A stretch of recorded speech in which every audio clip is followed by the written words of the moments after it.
Thanks for joining me today. And I want to start with a disclaimer. Last Tuesday, I didn't know that I'll be in Dublin today. There was like a last minute cancellation, and they called me and said that a talk that I submitted 6 months ago need to be delivered in a week. So I planned a lot of code samples, etc. But instead of that, you'll get memes and jokes. I hope you'll be fine with that. But to be more interactive, I prepare a question that I want you to answer. And I'm fine that you're listening to me with the phone in your hand, because that's the same that I do. So if you could only take one action to improve your application security, what would it be? And the reason I'm asking that question is that I think there is one thing we can streamline for have better application security. So we'll go to that answer in the end of my talk, and let's see how is it going. So we are celebrating 20 years this year in 2023 to the OWASP Top 10 list in 2003. There was the first OWASP Top 10 list published. And 20 years later, I just tried to look on the both lists, and comparing them tell me a story.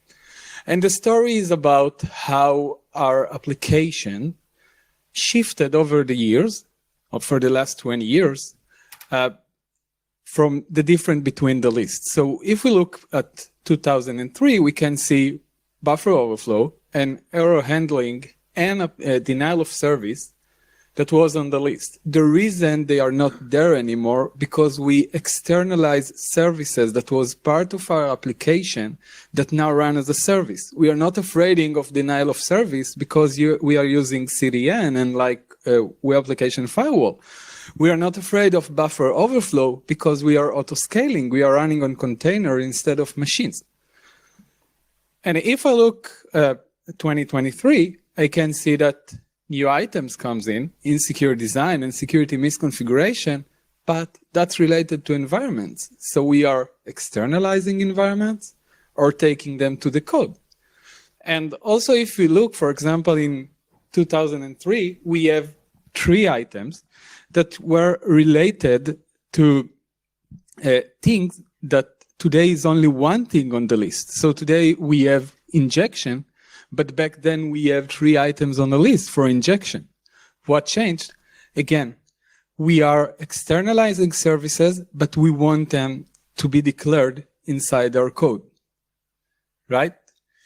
But one thing never changed over the years. What is the most effective way to avoid insecure application? And that never changed, because the way is to not deploy it, right? If we will not deploy insecure application, our application will always be secure. So back again in the days, who remember that screen? Well, so this spectacular FTP window was part of every person who does deployment back in 2003. Right? And what an amazing days this was, because we have one folder for all our code. We have one credential that can deploy everything. And we can think that was secure, right? Because that credential was strong. But we all know that situation. So you need to deploy something on weekend. You don't have the credentials because you're just junior developer, as I was. But then your manager said, oh, okay, it's urgent. I'll give you the credentials, but please only the single PHP file that you could, please. Well, so that's not secure. And you can think maybe we are in a better days today, right? Because we have all these DevSecOps. So look, back like 10 years ago, I think that none of the tools here exist, right? We have today on the software development lifecycle so much automated tools that help us to have better deployment for our application to whatever it run or stored or whatever it is. But that's not secure. And the reason for that we need to understand the typical structure of today's code organization. And if we speak about the organization, so I'll speak about myself. So my name is Gabriel. I'm today doing DevRel in a startup called Permit. Permit is a startup that do full stack of solutions for authorization. We have like low-code solution for application authorization, but also supporting extensive infrastructure of policy as code. And our GitHub organization look like this one. So first, we have our backend repository. Okay, what we have in our backend repository, so we are deploying multiple microservices. Today we have 7 microservices. We do also have some internal, let's call it DevOps services that do stuff inside our architecture. We do have third-party dependencies like Redis, and we do have also customized dependencies because we need, to shift a bit the charts that deployed, etc. And then we have a lot of configuration for cloud services in infrastructure as code. So we configure our secret managers, CDN, etc. So we look at this one repository and we find that we have more than 10 deployment points. So think about it like launch facilities. We have one repository and we can think that there is one CI/CD process, but there is more than 10 deployment points in one repository. And it not ends here. We also maintain an open source tool called Opal. Opal is Open Policy Administration Layer, which also ran as part of our backbone product. And then we are deploying the Opal package to PyPy, the Python registry. We are deploying server and client Docker images to Docker registry. And we also have canary versions because we want to test the version before we deploy them in that backbone, in our backbone. So here, more couple of deployment points. And we also have feature flags. So deployment point is not end-to-end point. Deployment point can be multiple deployment points because we want part of the deployment to go to one environment or one registry to one version, and at different branches to go to deploy to a different environments and registries. And that continue. We have a front-end repository, which also has deployment point to a static registry, but also to a debugging environment. We have some sidecars that we maintain for our growth, which is open source small tools. And we have SDKs because we are a dev tool. We have I think today 7 SDKs that we're maintaining, 7 deployment points. And we have repositories of infrastructure as code for customer that needs a private environment. So we have, for example, a medtech customer that wants private environment. So we are maintaining how its infrastructure looks in code repository. So that's mean one organization can have more than 50 deployment points. And you say again, okay, but I'm fine. You have all the DevSecOps, and I'm pretty sure you are a startup, so you all automated and you're CI/CD. But this whisper stayed the same.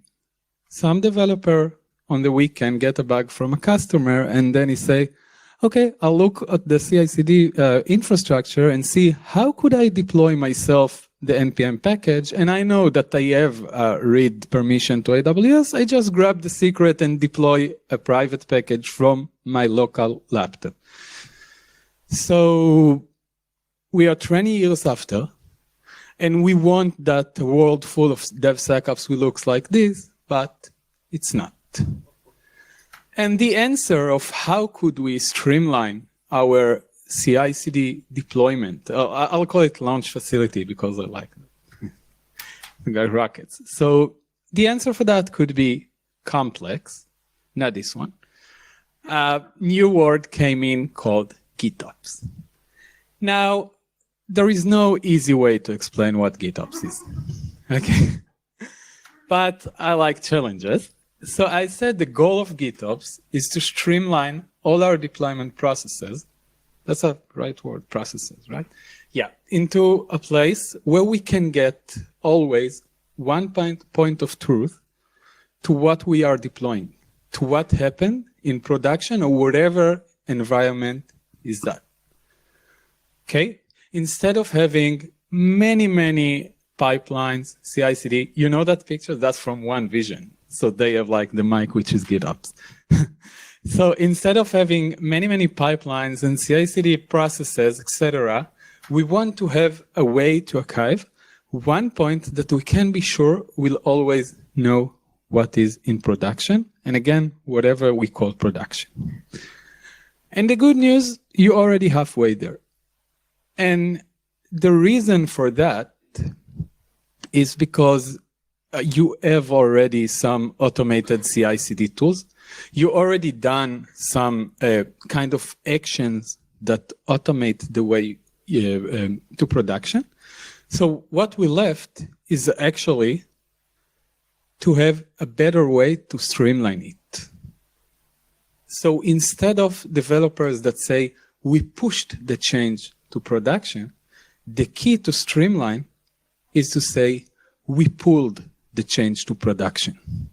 If we are taking our environment or a job that run beside the environment, and instead of pushing changes to environment, we are letting the environment pull our changes, we can streamline all our processes. So no permission for anyone to push changes. We don't use that word anymore. We are creating jobs with service account or whatever very safe secret that no one can use outside of those environment or agent or sidecar. We'll go to implementation details later. And instead of pushing, we are pulling. So that's the secret for GitOps and streamlining all our CI/CD into one secure deployment process. If you are in the cloud native world, you already know Argo CD or Flux. And let's go to implementation. So how does both work? Because Kubernetes is a very granular orchestration. I don't know the word because that. You can have agent that run as a side of your Kubernetes cluster and pulling the changes. And this is actually what we want to duplicate in any kind of environment we run. Even if that package registry, like Docker registry, we don't want the CI/CD to push it there. We want it run, track some code changes, and only then pulling that to the registry. And the reason for that is that if we are having a direct line from pushing code to repository into the package registry, we are getting deployment process. And we want someone or something that will track changes in our production branches or whatever branch it is and pull that to the registry. Same principle of Argo and Flux. Another point that we want for GitOps is having the pattern of inversion of control. So we know inversion of control from code, and especially from libraries that have extensive logic, complicated logic, that they don't want anyone get involved inside. And the same as we do in code, we want our deployment processes to be immutable. We don't want them for every deployment to change something. We want the option to control all the process as code. And if I want to change something in the process, if I want to change something in the way we are pulling code into environment, I need to be immutable. So I cannot touch inside. And conceptually, that make me I'll never make mistake, because the question or the thing that I need to worry is not what is in production, because what is in production can be harmful. We need to ask what should be in production. And doing that inversion of control, it's something that could very help us to archive this goal. Know every time what should be in production. So how do we develop the GitOps? I mean, let's go to implementation. I'm pretty sure you already have some idea on your head. So GitOps is more following a pattern. You can take your CI/CD that you have today, and instead of having this last step of someone clicking a button and deploying something, have more pipelines which are immutable in the conceptual immutable, and instead of pushing, pulling. Just inverse the control of the way you are pushing code. That's the basic principle of GitHub. So some best practices that we learn along the way, how to do good GitOps. So we do everything as code. That's important for many aspects, but if we do everything as code first, we can run tools on that. And also we can be immutable. We are also managing our Git infrastructure as code, because Terraform has provider for GitHub and GitLab. So you can, instead of have your super manager for GitHub organization, you're just managing a Git for Git with all the configuration for the GitHub account, and that help to have better permission for instead of like the credential of FTP. Also, we want to create special repository to be like an agent that can pull in some different environment. If you look around, so if you ever contribute to open source, you can see that open source repository are always immutable for external changes. If you want to do external change, you are forking repository and then you are part of a release. And this is the same we want to do with our infrastructure. We want our repositories to be immutable, so we are creating like better branching mechanism and forking repositories. Also, we have a principle. We are not allowing any kind of deploy anywhere. If we have like kind of deploy button, even for just a weekend, that means we have a backdoor for our environment. And we are avoiding the concepts of end-to-end pipeline. There is a pattern of having better pipeline by having them single responsibility. That's a very important principle when you want to keep your CI/CD secure, having single responsibility for every job and pipeline around. So I guess you love GitHubs, but it is safe enough because the controller still have the master key. That means somewhere there is someone that I cannot restrict their access control to the environment. And you said, okay, but I have this spectacular DevSecOps and we spent 3 months just to build it. So those tools actually maybe help me, that if I get to this point of deploying something, that should be safe.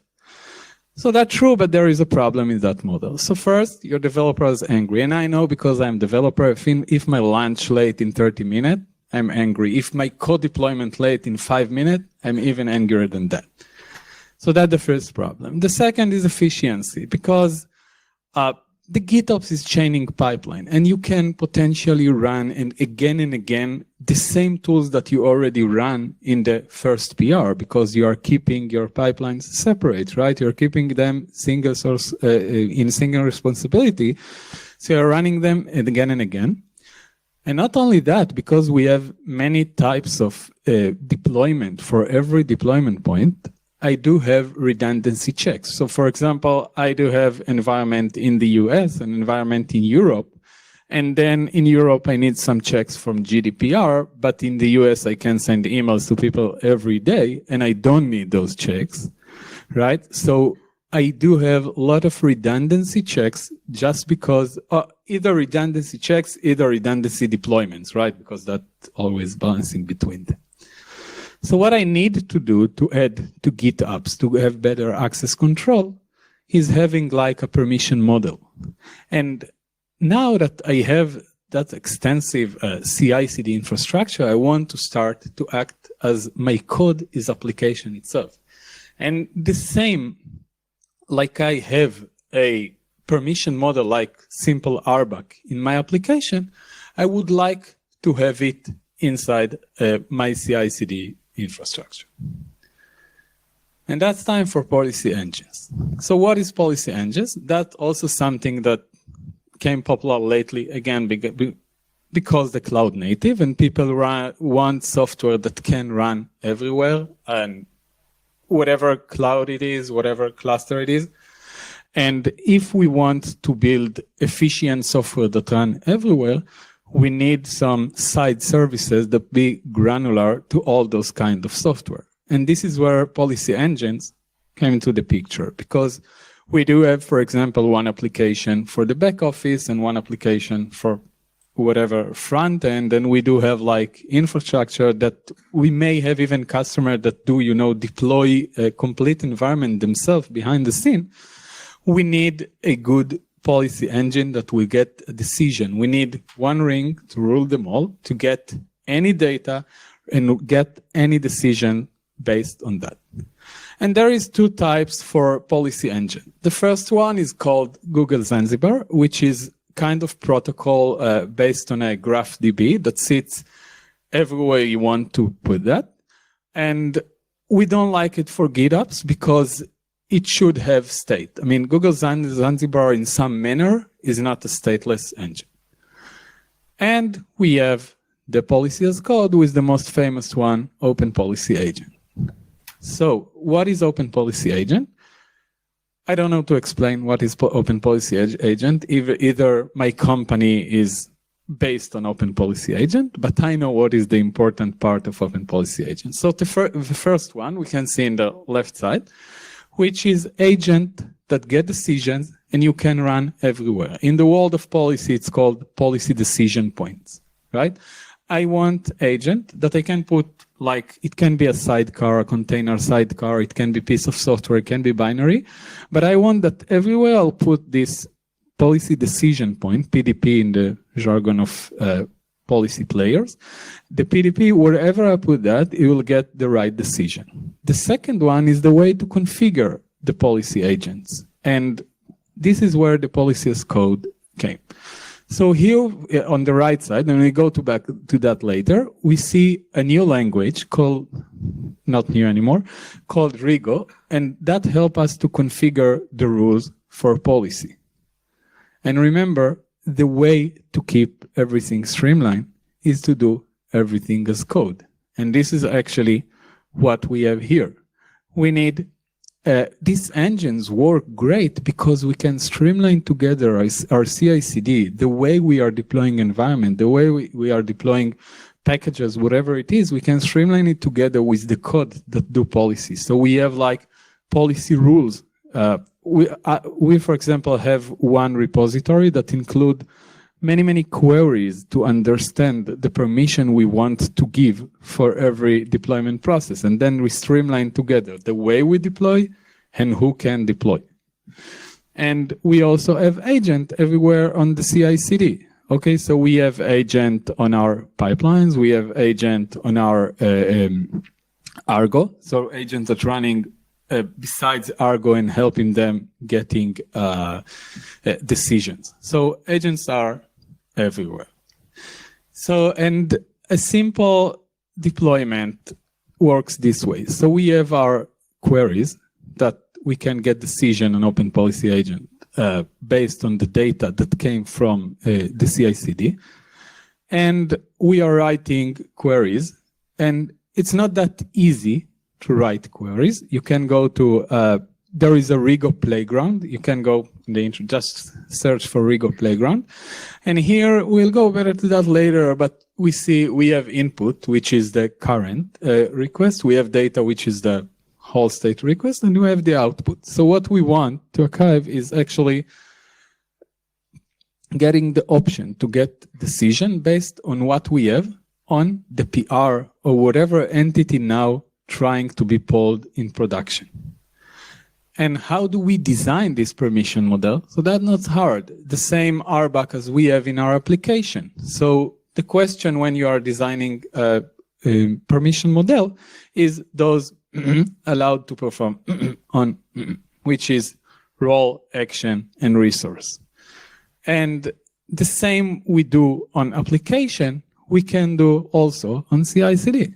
Those developers are allowed to perform deploy to production environment. Okay, so role, developer, action, deploy, resource, production environment, right? And there is also more examples. I'll not just read it loud. And then we can write a simple policy document that say, The default allow false. Okay, so if it start here, it will be false, and then we are allowing it only if the user is developer, the action and the destination. Now you can see operation type, operation destination. That's because we have this data, because this data exists on the PR, this data exists on the request. So when the GitOps controller wants to get a decision if they can pull or not a code to environment, they are asking Open Policy Agent. So they are giving request and say, we have this scope of a pulling request. Are we allowed or are we not allowed to deploy it to production? And based on that, getting streamlined decisions with access control. But you say, what? How do you get all this data? Where is that all came from? And not only that, that's very simple. I mean, this one you can archive with any very, very simple declaration that say set of deployments, set of action, and that's all. And you're right. The real permission model we need for CI/CD is so-called ABAC. What is ABAC? ABAC is like attribute-based access control. Instead of having that flat list of resource, action, and role, action, and resource, we have attributes everywhere. So what we want to do when we design our permission is knowing as much attribute that we can to get decision. So now we have the option to get better decision, because we can ask maybe that simple question, but we can ask even more complex question. And this way we get much smarter way for our GitOps controller to get decisions based on how the resource and the action that some initiator or maybe some job or maybe some role or identity with attribute trying to do. But then you ask how you get this attribute. In the end, you have maybe PR. In this PR, you have 5 files of code that changed. You have maybe the approvals of the PR. How do you know what is the resource? How do you know if this code is critical, right? What does that mean, critical? And what does that mean, has public open APIs? And this is where I want to put here the 42, but I don't make joke twice. This is where static analysis come to help us. So if you already run any kind of CI/CD or automation process, you already run, there is a lot of static analysis tools for every language, for everything. And the thing with static analysis is that we act them today as a binary factor. Is this code passed or failed? We don't look what the static analysis tells us. But if we, for example, taking the result of a static analysis run, we can get a real score about PR. So we can see here that we are importing a new library, right? And we can see that we are opening port for our application, and we can see that we are using environment variables. So we want to start to use static analysis not as a logic gate. We want to use that as a scoring engine. We want to start tag our PR. And that's, I mean, that strategy helps for many things. We want to start to score our PR, and that gives us a lot of intelligence on the way we are doing deployment. And you'll say, I don't think that's possible. But that's quite simple. Sometimes memes work slow. And the way that's simple is because if you don't know how to create rules for static analysis, it looks hard. But there are many tools that can very easily to help you to configure a custom static analysis. Actually, mostly all of the static analysis tools allowing custom rules, but SamGrep is even easier because SamGrep has a playground that you can scan. And I'm not from SamGrep. I didn't know that they will represent here, and this is open source. This is why I'm showing it here. And here, for example, we can see a very simple rule that say, if we are using environment with value, we want to score our PR. And then if we are running sometimes the static analysis tool, SEMgrep, on our pipeline, we can easily get score what happened in this PR.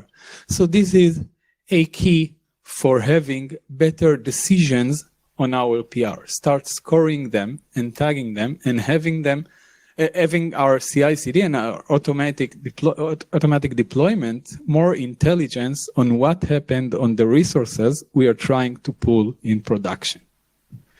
And you look at me now and say, okay, fine, that's good ideas, but I have 10 steps in my CI/CD, and I have this policy agent that I don't have an idea how I'll run it, but that seems fair. I'll find a way.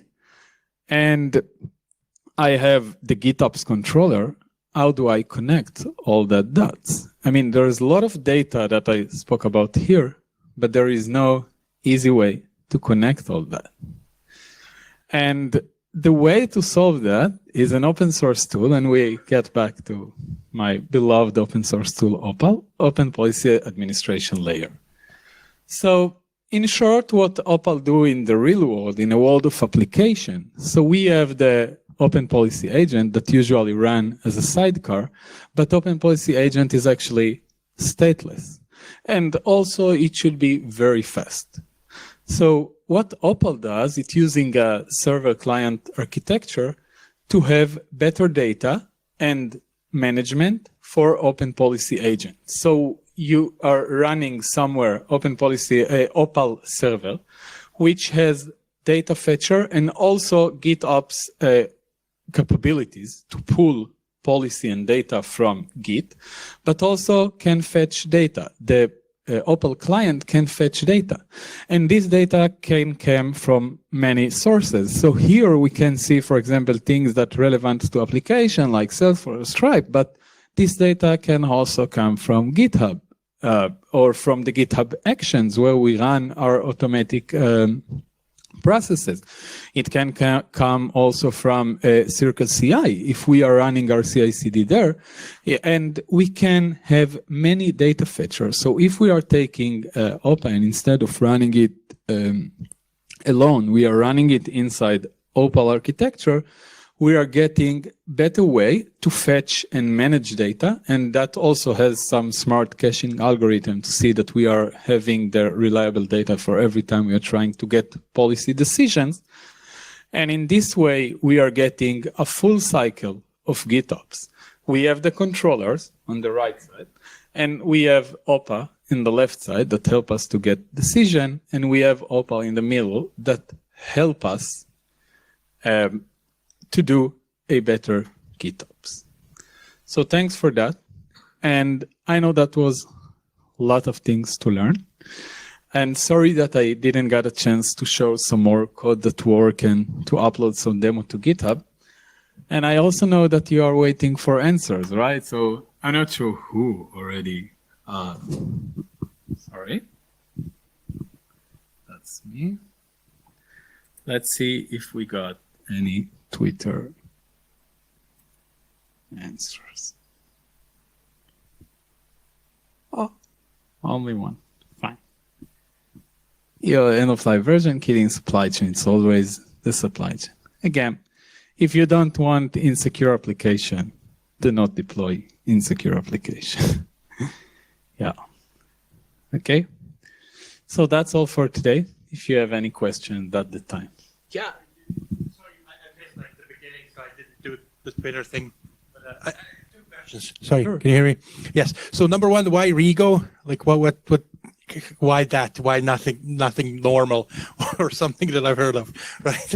It could just be me. And number two, you haven't shown it here, but you said like this pull concept for the pipelines, right? And separating them out from environments, right? So currently, the reason why the pipelines are set up like that is so any lunatic like me, I can go in and see, this is the stage, this is the stage, this is the stage, this is the stage. If I have to now go and check like 4 different pipelines, I'm kind of losing the context of what's going where. So just am I correct, or is there or is the pipeline still kind of no? So the pipeline are actually the thing about GitOps is nothing with the code delivery itself. It's only with the deployment.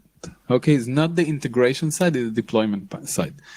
Your pipelines, and let's go with the well-structured example of Argo CD, because that's a well-defined tool for GitOps, right? So all your pipelines stay the same. You can check every stage of your pipeline, what happened there and what's going there, because the only point where we want the GitOps data to be reliable is after we are getting to production. So think about it. You are doing all the integration yourself, but instead of delivering it to environment, you are delivering it to production, but as code, right? So your last version is code. From this point, no one in the organization has permission to touch it, right? And the only one who has permission is the GitOps controller, right? So still in the integration, you can check everywhere you want. And why Rigo? Well, so I am living around Open Policy Agent since its first day, 2015, I guess. I implemented that in a network access controller.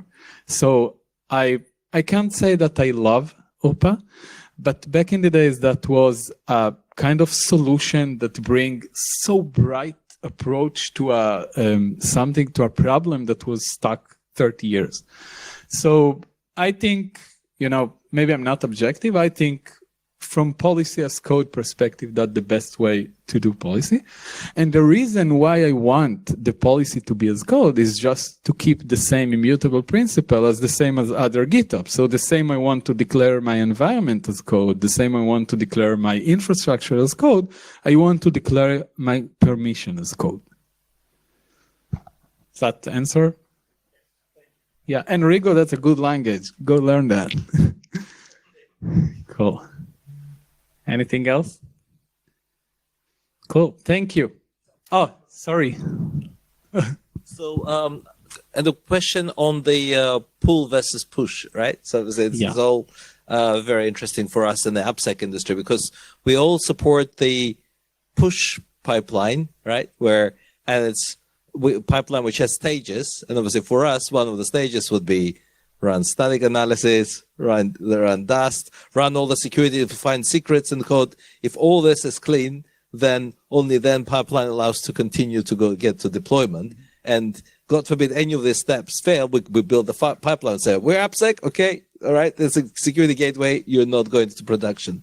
So I've noticed, obviously, in your concept of pull instead of push, there is, of course, what you're doing instead looks like you're putting results of the scans as attributes, right? So it's an attribute thing. But my question there is, how do you actually deliver on the stages? I think kind of probably going back to the previous question as well. Because obviously in the streamlined pipeline, it's easy to do this. If you want to split into separate pipelines and you're not going to break them, because everyone is used to breaking pipelines, saying, okay, something's wrong, my build broke, I have to go back and fix it. If all pipeline stuff now runs successfully, how do we basically push that feedback back to developers, saying there's a security issue, go fix it?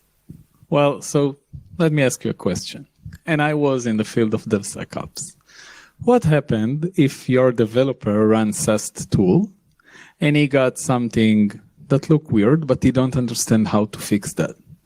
And let's say that you are the only person who have the permission to skip that test. What happened then? Skip, yeah. Skip. Well, right. it may happen, right? So they skip it, but then what you do, you introduce another one. You have a safety check just before they try to deploy it. So it's very similar to your attribute saying, definitely, have they actually run it? Right? Yeah, so I spent the last year on building orchestration of DevSecOps, so I know that thing works. So again, for the integration, we are keeping the chain with pushing. That's fine. I mean, the only place where we start pulling is again on the delivery. So the pipeline after the code delivered continue to run autonomously by the checks. The only thing changed that because we have now the attributes, because we are doing static analysis and we can get decisions, we may even get our DevSecOps better, because if the dust dynamic, okay, take 1 hour, which is the And we can skip that because this code has only CSS changes, or this code has nothing important to run API security tools on that because it don't include APIs. So the way we are, maybe I just was, too aggressive with the pooling, but that wasn't my mean. I mean, the pooling is at the point of the deployment. We want to streamline the deployment processes, not the integration. The integration, I feel they are fine, except we need to have better permissions and decision model on the integration, because today, as you know, the orchestration could take a lot of time and also be hard to developers to understand. So as your question, I think this push, this chaining of pass, fail, stop here, go back, that thing that, that continue. And you have the same pipelines as you have before. But the last step, that today most of the organization has like that deploy button that only VP engineering can click on, this one we want to eliminate. At this point, we want to start pooling. Thank you. So a question from me then, and just on that. So what's the final permission to do that pull? Is that green lights on your automated deployment pipelines? What gives that? If the developer's going to hit the deploy button, what replaces that decision? So where developer, usually that's deploy buttons that we have today. The only decision it takes is the credentials of the user who click on that. So from the architectures that I know, there is 1 or 2 or 5 users, GitHub users, that allowed to see and click this deployment button. We don't have more intelligence to get, we can, GitOps is not a must. You can have these policy engines somewhere in this pushed stage, and instead of showing this button, have it automatically, and this automatic process will check who initiate that. But the point I try to have, and this is why I showed the fuzzy line, the way we are moving, these credentials, this password of the users that we are trusting them to deploy policy, that's not reliable. What do I care how this person who deploy codes looks like? Because he has higher salary and he's afraid about his job, he will not deploy insecure code? No, that's not the picture. So what I want to avoid is having this binary decision on the deployment button. And even if you're keeping deployment button, you can have better decision if to show them and enable them. Thank you. Okay, thank you very much. I think we're done.